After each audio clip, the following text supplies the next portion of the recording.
Senator Joel, gusto lang po niya magtrabaho. Nag-usap po kami kasama ni Senator JV sa kanya at talagang frustrated din po siya dahil sa pangyayari na hindi na tayo nakakatrabaho. Nakita niyo naman na kanina, ang dami niya mga amendments na dinigay sa mga batas, may panukala at naipasa natin itong mga panukala sa tulong niya. So gusto po namin back to work. And Senator Joel has always been known as being one of the trabahadores ng Senado. So sa tingin ko, gusto niya talagang bumalik sa dati natin na syempre paggagawa ng batas at magiging mga legislators and to legislate measures. So I mean, that's why we thank Senator Joel. Alam mo, mabigat din para sa kanya yung pangyayaring ito, pero gusto po natin siyang pasalamatan dahil over and above the call of duty, nandito po siya, nagtrabaho po siya, at wala po mga sinasabing mga chismis na may mga pamimigay or mga concessions, none whatsoever.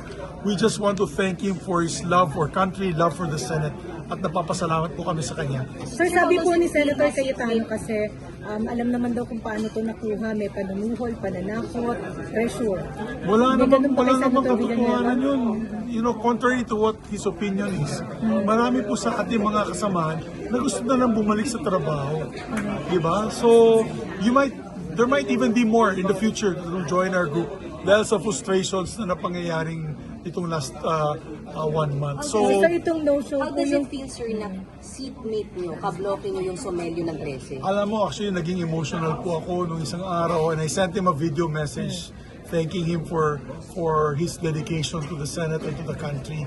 I got emotional dahil syempre magkakasama muli kami mga seatmates at nakita niyo naman, pag magkasama po kami, marami kaming ipapasa na batas para sa bayan. Wala nang drama, wala nang mga delays pa. Magtrabaho na po tayo. Back to work muna tayo, back to work. Thank you po. Kayo yung nakakausap kay Sen. Joel, kayo nakakonvince sa kanya. Lahat kami. Lahat kayo, Thank you, sir. thank you.